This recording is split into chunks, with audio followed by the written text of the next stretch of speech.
You may be wondering what a man like me is doing in a place like this, in Sheet Harbour, Nova Scotia. It's a long way from my native England. But let me tell you, my family has been coming to this part of the world for centuries. And it is a great pleasure for me to be back in the colonies. And, so that'll get a big boost. Colonies. Back in the colonies. Nice visiting dissonance and religious outcasts. Too bad you couldn't stick around. We're expecting a couple hundred. Knock on wood. Let's start putting the plywood on this side.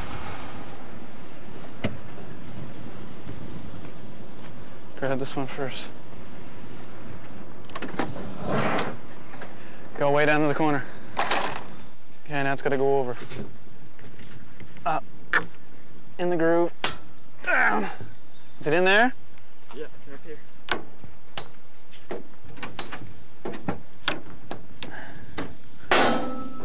Fuck. My earliest recollections of becoming involved or interested in wrestling was when I was 7 years old. I tried to emulate everybody that was in it, and everybody from the announcers to the wrestlers to everything. Just did a lot of stuff that most fans did, I guess, and most kids would do at that age, and never ever grew out of it. It's a hard cake. Oh my God.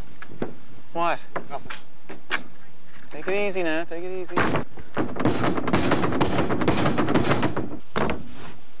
I keep sliding.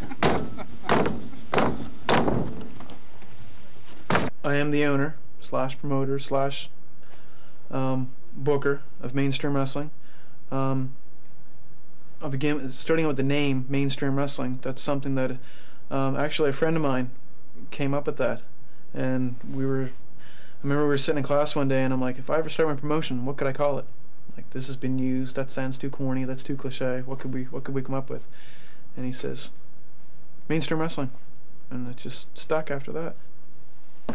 Fuck. Easy. That's what could have caused it. Well, yeah. Someone would have said something. Hold on. Get the hammer out here. Straight. Jesus, wedged right in.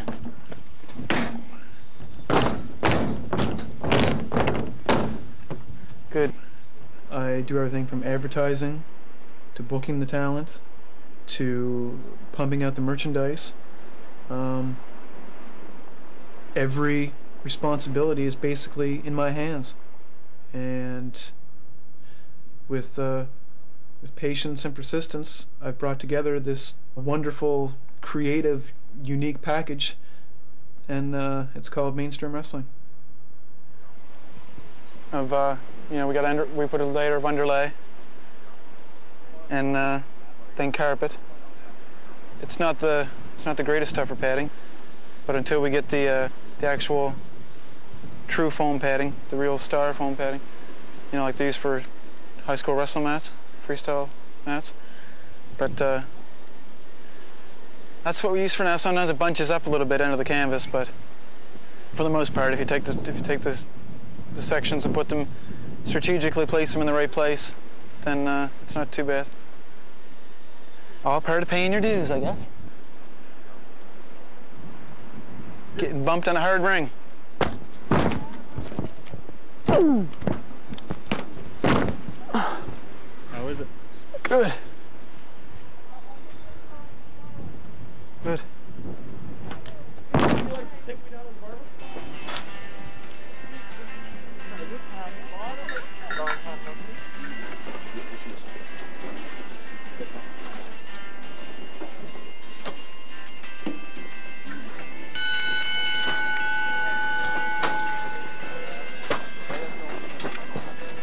The regulation height. What? The regulation height, I checked it out. They are regulation height. Quinson and Dave, Quinson and Martel. What regulation? What, the pro wrestling rule book? No, they're regulation. The Devon Chittick's regulation. Fun. It's lots of fun. Oh, It's been a while since I got some sleep. Never got laid, never got nothing to eat. Do-do-do-do-do. All right, Piggy, let's go.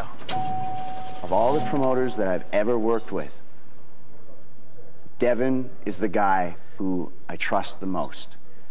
There's a lot of backstabbing. There's a lot of really slimy people in this business. I'm just going to be straight with you.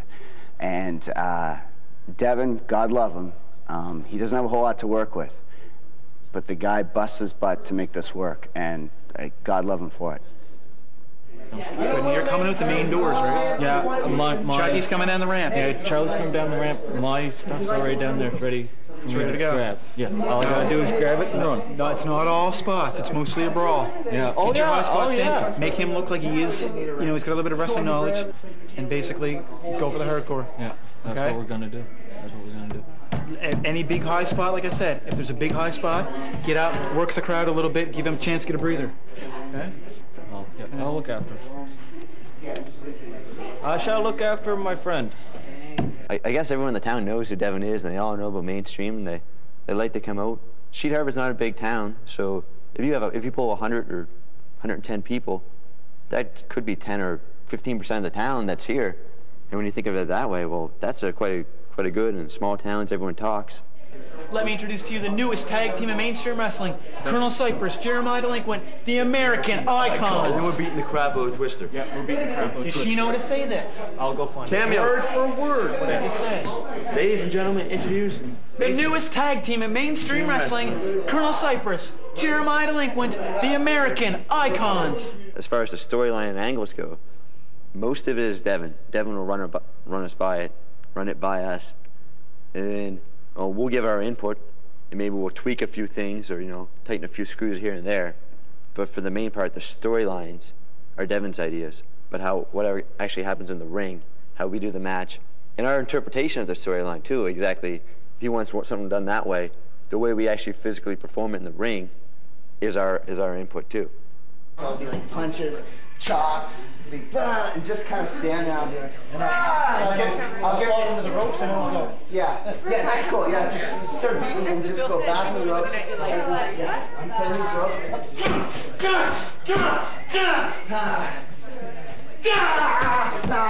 then right into it. Oh, yeah. I don't use the term scripted, but as far as it's apparent that it's a show. But it's a great show. It's a spectacle. And the whole package is it's in my opinion, and it's the best entertainment there is. Then what I'm going to do, so I'm going to bump down, right? I'll be like this. Now he's going to do a spot where he's going to do a splash onto me through a table, right? So I'm on my back. I'm like, oh. I don't know if that table's going to hold you, man. No, hear me out. I'm on my back on the ring. On the mat. Right? Table's right here. Yeah. I'm like, oh God. It's gonna very gently get on the table. It's gonna bust. Won't hold you. You don't think? Nope. Try it. If it breaks, stay there. Let him hit it. Oh yeah. And they'll forget all about it breaking. Go ahead. All together. Oh! Sell the hand. Everybody's got to sell the hand. I'll be like. And as soon as he goes down, it breaks all the shit. And then. Me and Flex, you and whoever, just pair up and go nuts. 2 on the inside, 2 on the outside, 2 setting up the next spot. Keep your eyes open and listen to what's going on. That's right, because if you're not watching what's going on around you, someone's going to land on you, a ladder's going to land on you, and someone's going to get hurt. The girls are going to be on the outside spotting. In other words, they're going to be asking a couple things. Are you okay? Yeah. Get your fucking ass up and get back in the ring because it's empty. Not just about putting on a good show, it's about, yeah, it is, but it's the whole package. Like it's playing with the emotions of the fans, making the people in that audience believe, for 2.5 to 3 hours that what we're doing, might not be the most legitimate contest in the world, but it's a real art form. And regardless of what anybody says, professional wrestling is an art form. As the ladder tips, he's going over. I'm taking the rope. Yeah, right. Gotcha. Okay. Yeah, gotcha. Ref. 1, 2, 3, 4, 5. The 10 count. 8. X-ray, 1 rope. 9, pull yourself up. 10, you're up. Gotcha. We've been accused of being untrained wrestlers, not real professional wrestlers. This is people made accusations toward us that why would you go pay your $10 to sit and watch a bunch of 130 pounds 130-pound wrestlers go out there and jump and flip and stomp around the ring, and when you can see the same thing for free in a schoolyard, which is, if there's kids in the schoolyard who can do what I do and make it look like I can, then they should be doing this too.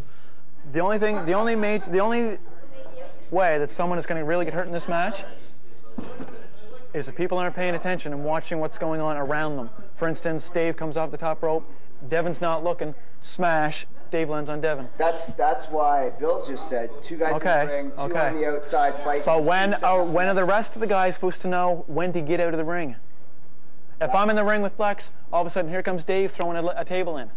Here comes Dredd in behind him. No, like, I mean, it'll be obvious when your spot's done. I mean, it's a spot fest, right? So as soon as your spot's done, roll and get out of the ring. Like, do your best to powder out of the ring. As opposed to what people really think about wrestling, you know, they say it's all fake, it's all choreographed. It's a lot more real than they like to believe. Because, you know, night in and night out, there's at least one guy on our roster that gets injured. You know, whether it be just, you know, a badly bruised set of ribs or, you know, black eye, stitches, concussion. There's always somebody getting hurt. I can remember one time I got hit by Lincoln Steen with a chair, and then after the match, we were talking. He said, "Well, how was the chair shot?" I said, "I don't remember it." I never even thought about chairs. The chairs are fillers for the outside, right? The chairs are stiff, okay? So if you want to take a headshot, one hand, okay? Don't be a fucking hero here, one hand, okay? As it's coming in, pop. I always go like this. Whatever you gotta do, don't take a clean shot with those chairs. They're too fucking stiff, all right? There. The very first thing I ever remember watching on a television screen was Atlantic Grand Prix Wrestling.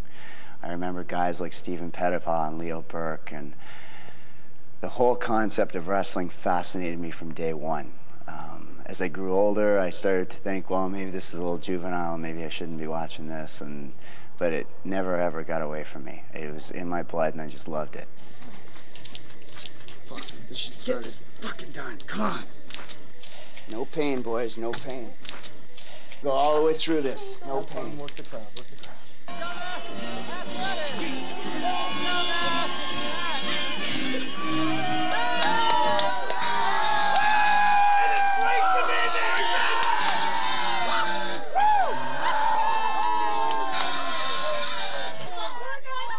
You see, she's not the star of the Jerry Springer show like each and every one of you. And you know why? Because she's not from this hellhole we call Nova Scotia. The hell are you looking at, woman? What's sports entertainment? We're putting on a show. We're stuntmen, but we take the shots. We take the shots, we give the shots, we make contact. We're not 6 inches away, we're not 3 inches away. We're doing this. We're athletes first. Maybe a little bit of acting on the side.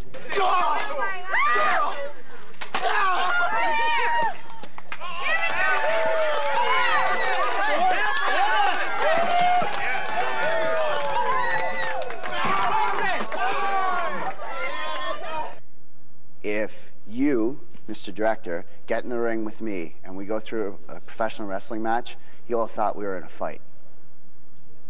I expect my opponent to hit me. I'm going to hit my opponent. I'll let him know about it, but I'm going to hit him. In this day and age, the cameras are right on you. They're in your face. You have no choice.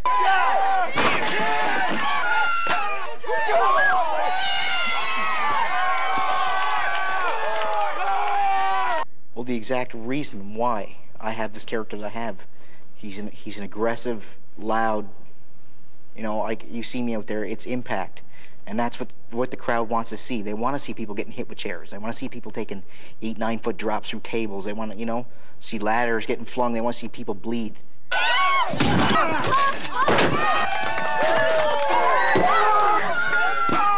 Like you see the look you see in my eyes now. I know I look like a normal guy. But when I get out there, I'm a different person. Like, I turn it on, and I'm a whole nother animal while I'm out there. Sometimes I scare the guys I'm even in there with. And they look in my eyes and they say, holy crap, what's this guy doing? What's he thinking? And half the time they don't know what's going on in my head.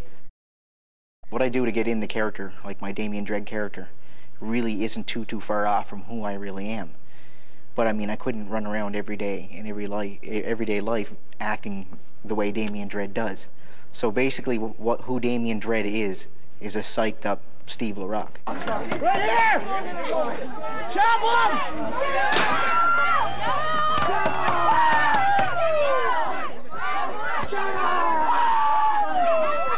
You know, I don't get paid much, but the reward, it's huge.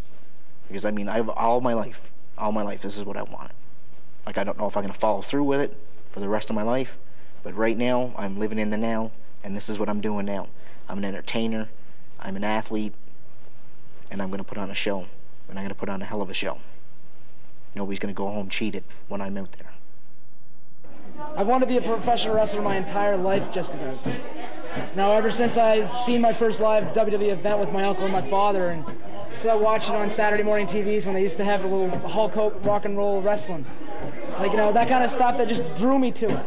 And I just haven't been able to let go.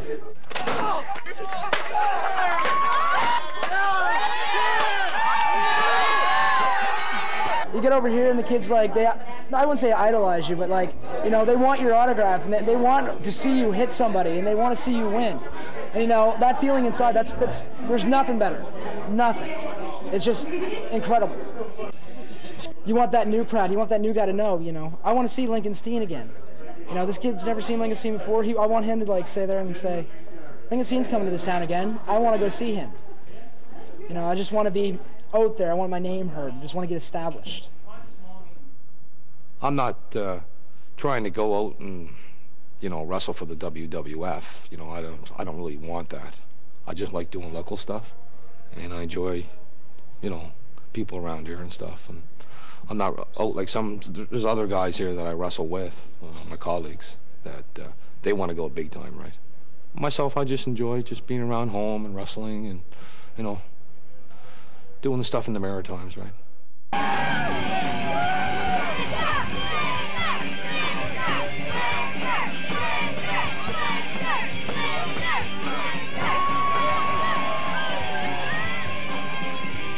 I used to pick blueberries to have enough money to go to see wrestling, and back then it was only like $1.50 to go to Halifax Forum and see international wrestling. You know, I really enjoyed that. You know, the way those wrestlers played the crowd.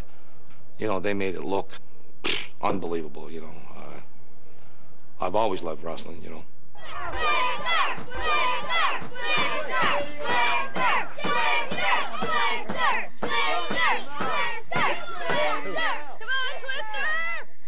If you're a good guy, you have everybody behind you. You know what I mean? You can feel that. I mean, that energy, that, you know, that's amazing. That's an amazing adrenaline rush. You lose. You're not kidding.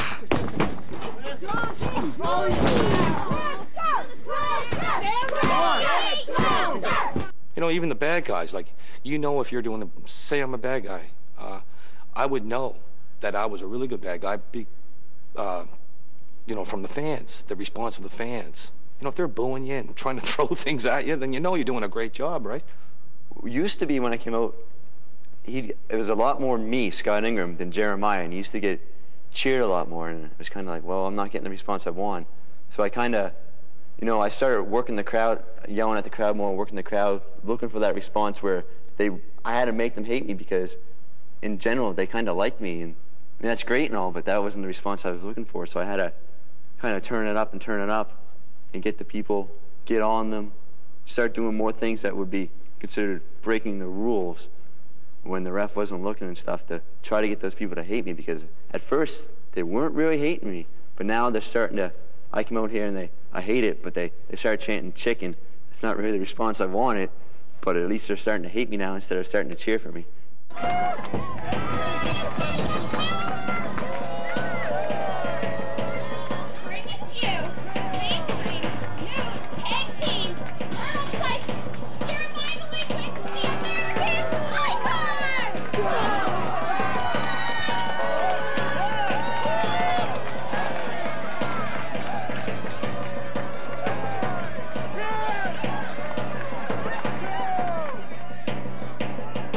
Someday, hopefully, someone will say, I can't believe I get to wrestle in the Lions Center where guys like Jeremiah Delinquent, Lincoln Steen, X-Ray Kyle Cruz, Damien Dredd all made this building famous. Someday I hope that I could say the same way I looked at the Armory and I looked at Berwick and I looked at the Halifax Forum the same way. Hopefully someday, in 20 years, someone will look back at this building and say, hey, you know, there's a lot of history here. You know, tonight if I win or lose, it's not really if you win or lose, it's how you know, how you play, you know, how you wrestle. And you can tell only because of the fans. You can tell the response. You know, if you're doing a really good job, you know, they're going to clap, right? You know, and they're, you know, they're not going to say, you suck. You know, they're going to, so you can see, just like being a DJ, if you don't have a packed dance floor in front of you, if nobody's dancing, then you're not doing a good job, are you?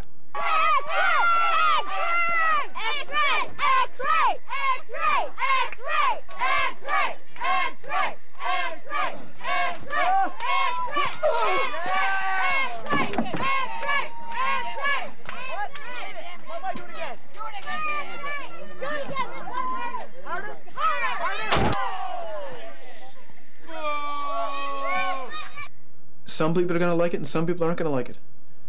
But the main thing is we're enjoying what we do. We know in our hearts that we are talented and that we are putting on the best product possible.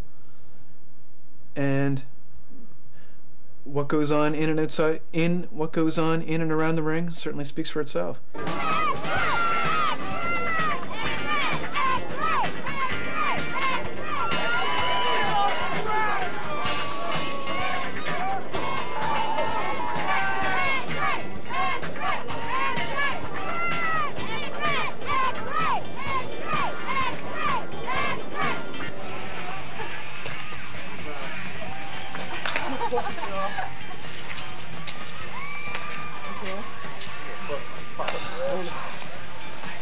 Take that back to the studio. All